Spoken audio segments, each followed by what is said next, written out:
no creo que sea.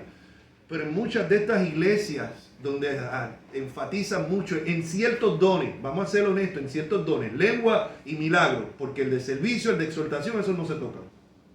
El de repartir, eso no se toca, sino en los dones espectaculares. En muchas de estas iglesias, se lo digo por experiencia propia, porque yo vengo de una iglesia de este tipo, los cristianos se catalogan en los cristianos espirituales y los cristianos de segunda. Los cristianos de primera y espirituales son aquellos que hablan en lengua, brincan, saltan. El que todavía no habla en lengua es cristiano, pero es de segunda. Y en algunos sitios ni se le permite servir en ningún ministerio hasta que no hablen en lengua. Yo le digo, búsqueme en la Biblia base para semejante disparate y semejante atropello. En la Biblia. Esto no tiene que ver, mi hermano, esto no tiene que ver con ser bautista. Esto no tiene que ver con ser, esto tiene que ver con ser bíblico. Con ser bíblico. Seguimos, dice, el que reparte con liberalidad, el que preside con solicitud, el que hace misericordia con alegría. Todos estamos llamados a tener misericordia, pero hay personas que van más allá. Van más allá de la misericordia normal que estamos llamados a tener. Y eso es un don también. Y es un don tan sobrenatural como el don de milagros. Así que fui para allá porque esos dones no se mencionan aquí en los que se mencionan en el capítulo 12 de 1 Corintios. Hay personas que creen que solamente los dones del Espíritu son los que aparecen en el capítulo 12, pero ya vemos que hay otros como el de servir, el de repartir, el de exhortación, que son tan sobrenaturales como los dones de lengua, de milagro y de profecía. Claro, nuevamente, hacemos igual que los corintios, queremos lo espectacular, queremos lo que me haga sobresalir a mí, lo que demuestre mi espiritualidad, lo cual, aclaramos, no demuestra. La espiritualidad se demuestra por medio de la obediencia a la palabra de Dios. Amén. Seguimos, entonces volviendo aquí al versículo 7, también habíamos hablado la semana pasada que el hermano MacArthur explica los milagros, la sanidad, la lengua y la interpretación de lengua fueron señales temporales que estuvieron limitadas a la era apostólica y que ya han cesado. Su propósito fue autenticar a los apóstoles y su mensaje como la verdadera palabra de Dios hasta que la palabra escrita quedó completa y se convirtió en su propia prueba de la autenticidad. Y antes de seguir más adelante, yo expliqué la semana pasada y lo vuelvo brevemente a explicar, que la iglesia hoy en día evangélica se divide en lo que son los continuistas, que son los que creen que ciertos dones espectaculares, por decirlo de alguna manera, los de profecía, los de milagro, los dones de lengua, que siguen vigentes hoy en día. Y están los que se llaman los cesacionistas, que son los que creemos que ciertos dones eran para la época apostólica como señal para dar autenticidad al mensaje del evangelio, pero que a través de la historia de la iglesia hemos visto que han cesado. Ahora bien, la escritura no dice en ninguna parte ni que cesaron ni que continúan. Lo que nosotros tenemos que regirnos por la escritura y ver primeramente si lo que estamos viendo hoy en día es lo que la Biblia enseña que eran dones del Espíritu. Y en eso vamos a entrar más profundo. Ahora, la semana pasada yo aclaré, y lo quiero aclarar para los que no estuvieron, que nosotros los cesacionistas no negamos que el Espíritu Santo haga milagros. No, nosotros creemos que Dios es Señor, Dios es soberano para hacer milagros cuando Él quiere, como Él quiere y con quien Él quiere.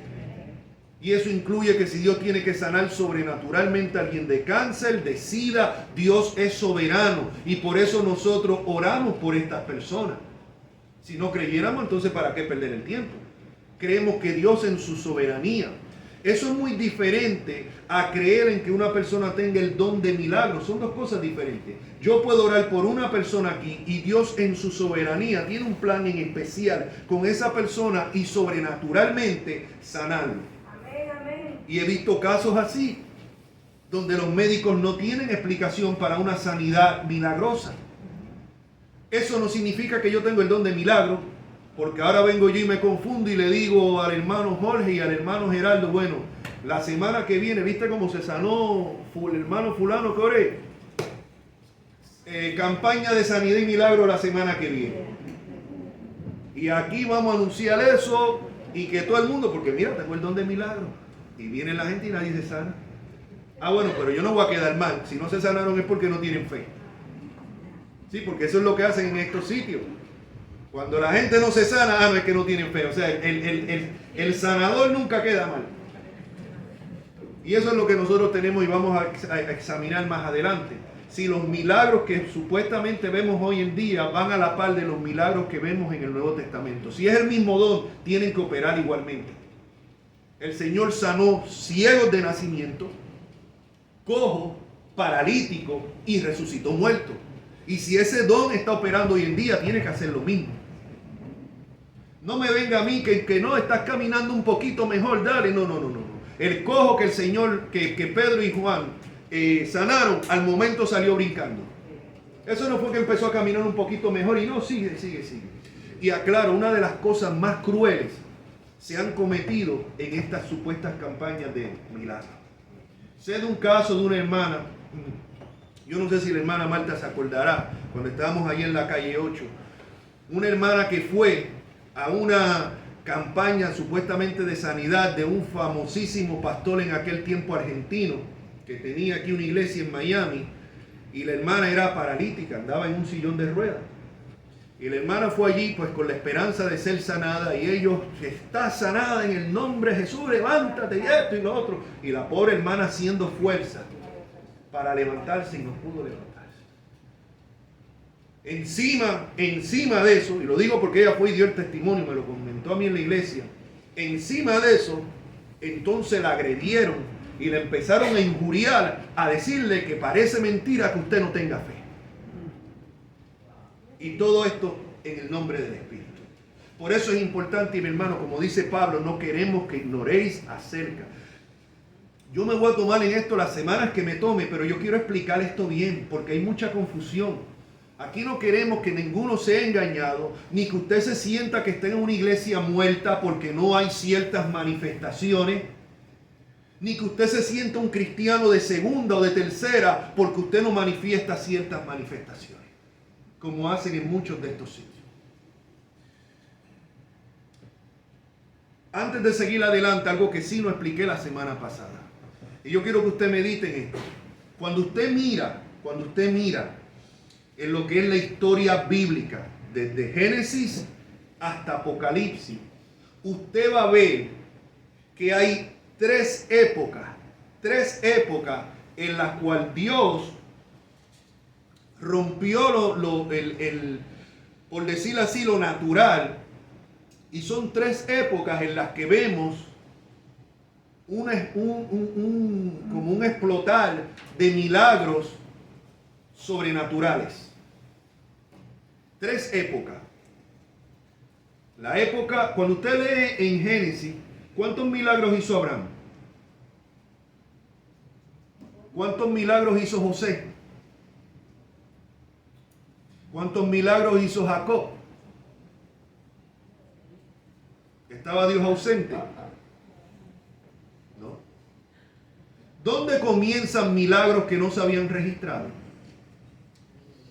En la época de Moisés.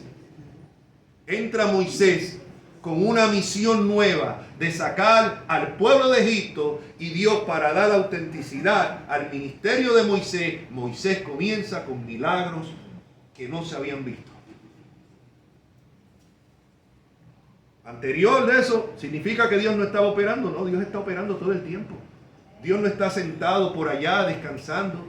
No, Dios está operando cada tiempo, todo el tiempo. Jesucristo dijo que no cae un pajarillo a tierra si no es por la obra de Dios. Por eso es que nosotros, le explicaba yo a los hermanos, y en un par de semanas voy a hacer un paro, después que salgan los dones voy a hacer un paro para traer un mensaje sobre los salmos, sobre cómo el cuidado de Dios en la vida de cada uno de nosotros. Cada detalle, cada suceso, cada cosa, Dios está en control. Dios está cuidando de nosotros. Él es el buen pastor. Dios no está ausente, aunque para usted y para mí parezca a veces. Dios está operando, pero Dios no opera siempre de la misma manera. Entonces vemos que en Génesis, cuando vemos desde la creación, no vemos a ninguno de estos hombres de Dios operando grandes milagros. No vemos ni siquiera no sé cuántos milagros, vuelvo y le digo, hicieron los Abraham, Jacob, ninguno. Pero llega Moisés y comienzan esos milagros tremendos, ¿verdad? Después de la época de Moisés y Josué, ¿cuántos milagros más vemos? ¿Cuántos milagros ocurrieron en esa época? Después, parece como si hubiesen desaparecido. Usted puede registrar un evento sobrenatural aquí que allá, pero vea que prácticamente cesan nuevamente. ¿Cuándo comienzan nuevamente los milagros otra vez que explotan en ese tiempo? Con Elías y Eliseo, ¿no? Para la época de los jueces no vemos. Sí, Sansón en el sentido de que Dios operó en ocasiones con él. No, obviamente la fuerza de él era una fuerza sobrenatural, pero no vimos que Sansón hiciera milagros en ese sentido. O sea, Dios operó en él, pero no vemos que en ese tiempo de los jueces estuvieran. Vemos un milagro aquí, un milagro allá, que Dios operó, una señal aquí, una señal allá. Lo que le digo es que no vemos esa oleada de milagros como la que vimos en Moisés y Josué. Pero entonces llega los profetas y la ley y comienza con Elías y Eliseo y vemos otra vez esos grandes milagros. Nuevamente, esos grandes milagros para dar autenticidad a los profetas que Dios estaba enviando para amonestar al pueblo. Y vemos que los profetas siempre estaban para amonestar al pueblo, no para decirle cosas lindas como los falsos profetas que tenemos hoy en día. Después de la época de esos primeros profetas, vemos un silencio, vemos que desaparecen. ¿Cuántos milagros hizo Daniel? Sabemos que hubo un milagro sobrenatural en la época de Daniel cuando lo echan a los leones.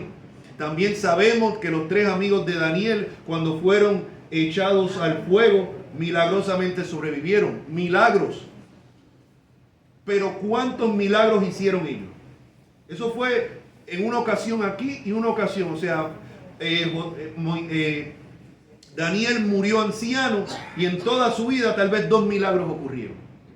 Uno con los amigos de él y el otro cuando él fue echado a los leones. No vemos. Y usted puede seguir leyendo así en toda la historia de Israel y no vemos.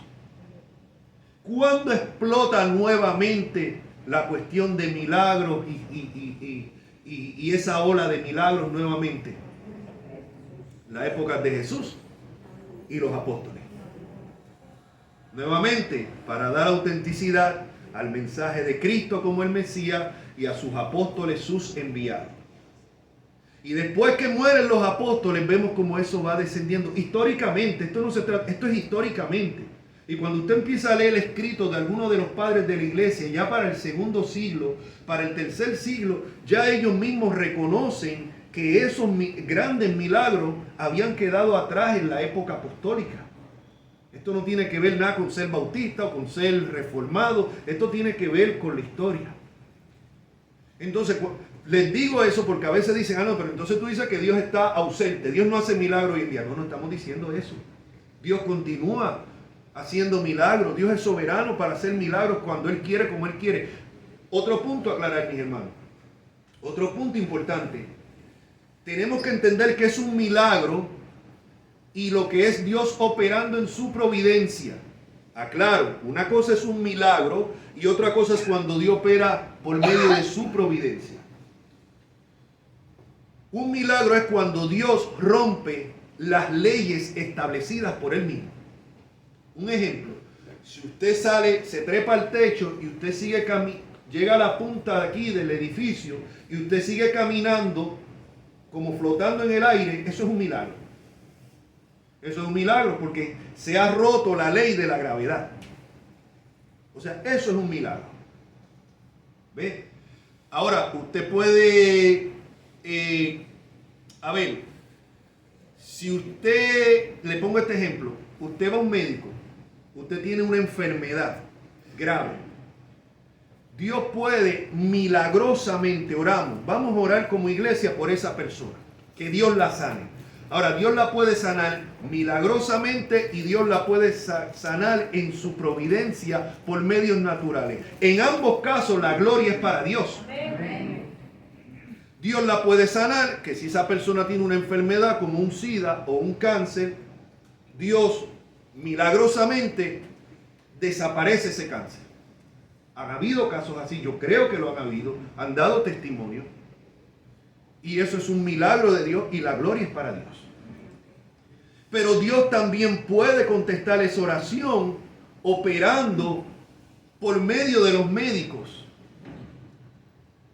Y Dios de esa manera sana a esa persona, no milagrosamente, sino por medio de su providencia.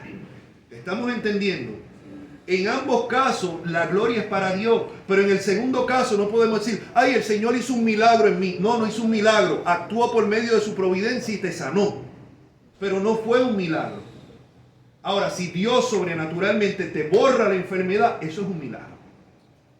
¿Ve? En un caso Dios rompe las reglas establecidas por Él para actuar milagrosamente. En otro caso Dios actúa por medio de la providencia, porque Dios está controlando todo el tiempo.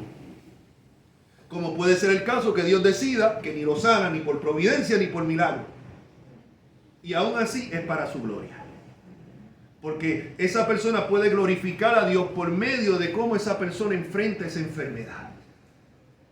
Aunque tal vez algunos hermanos crueles acusen a esa persona de no tener fe. Y en vez de darle ánimo en medio de eso, lo que hace sea injuriarla. Mire, mi hermano, yo años atrás, hace unos años atrás, el hermano Al, que viene a veces por aquí, no está viniendo porque está ahora por allá por Naples y eso, viviendo con su hija, si no me equivoco. Pero yo recuerdo hace par de años atrás, yo fui a visitarlo a él porque ustedes saben, el hermano Al es una persona que tenía cáncer. El hermano Al tenía cáncer, creo que ya era categoría 4, algo así. O sea que... Y yo voy a visitar a este hermano, a su casa, para darle ánimo, para darle fortaleza. Mi hermano, el que salió ministrado de allí fui yo. El que salió ministrado, como ese hermano me habló, viendo yo el espíritu de ese hermano, el que salió ministrado fui yo. O sea, yo creí que yo iba a ministrar y el que le ministraron fue a mí. Sí, mi hermano. O sea, en medio de su prueba, en medio de su enfermedad, el testimonio de ese hermano fue tremendo. Y muchas veces Dios decide glorificarse por medio de la enfermedad. No hay enfermedad que esté fuera del control de Dios. Y Dios siempre tiene un propósito, siempre tiene un propósito en algo. Puede ser la conversión de esa persona, que esa persona a lo mejor no ha sido convertida, y Dios utilizar esa enfermedad para que esa persona venga a los pies de Cristo, como puede utilizar cualquier otra situación. Puede ser que esa persona sea un creyente. En ese caso Dios puede utilizar esa enfermedad para glorificar su nombre. Lo vemos, ¿se acuerdan el caso cuando había unos ciegos de nacimiento? ¿Y qué dijeron los discípulos? Parece que estaban un poco confundidos con esta teología de la prosperidad. Y le preguntan, oye Jesús, ¿y quién pecó aquí? ¿Él o sus padres? Porque mira, nació ciego. Mi hermano, y Jesús le dijo, no, ni él ni sus padres. Cuidado con pensar que toda enfermedad o que toda tragedia es un castigo de Dios. Cuidado. O que todo esto es causado por el pecado. Mucho cuidado con eso, porque hay muchos cristianos que han caído en esto. Tengamos mucho cuidado. Jesús le dijo, no, este ni sus padres pecaron, sino que esta enfermedad fue para la gloria de Dios. ¿Y cómo Dios se glorificó? Cuando Jesucristo lo sanó sobrenaturalmente. Entonces uno puede decir, wow, pero ven acá, este pobre tipo nació ciego desde su niñez ciego.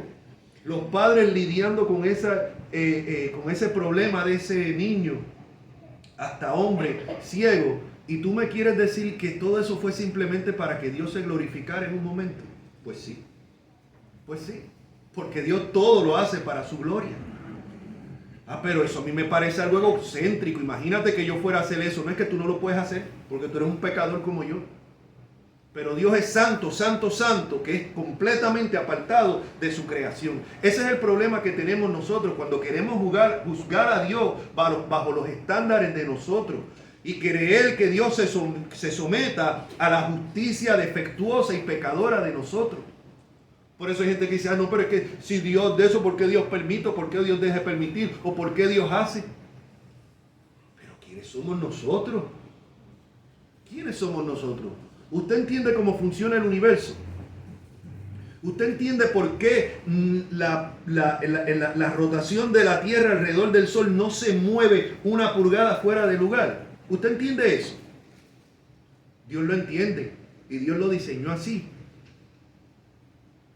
Y usted pretende darle moral a Dios, decirle cómo Él debe de actuar para que se ajuste a la justicia suya o a la justicia mía. Así hay personas que tenemos ese gran atrevimiento. ¿Cómo Dios? ¿Pero por qué Dios ha permitido?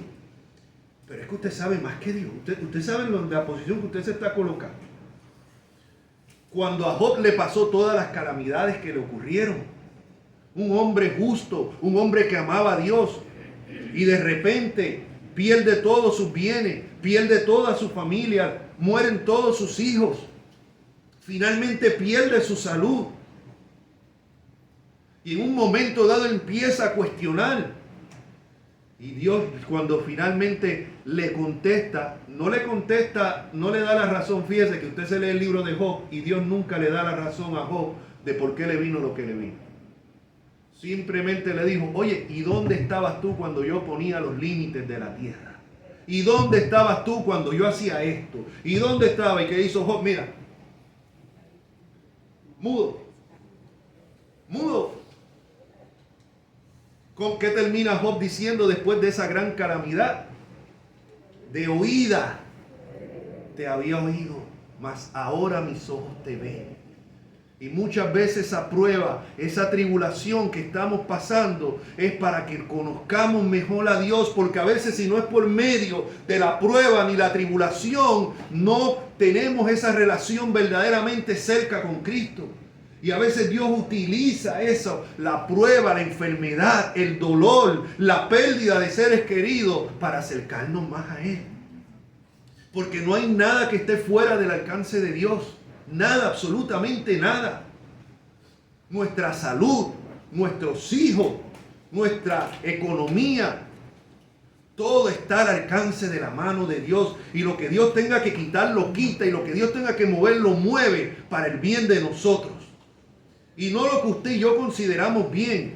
Cuando la Biblia dice que a los que aman a Dios todas las cosas les ayudan para bien, usted mira el contexto, está para el bien de ¿qué? De asemejarnos más al carácter de Cristo.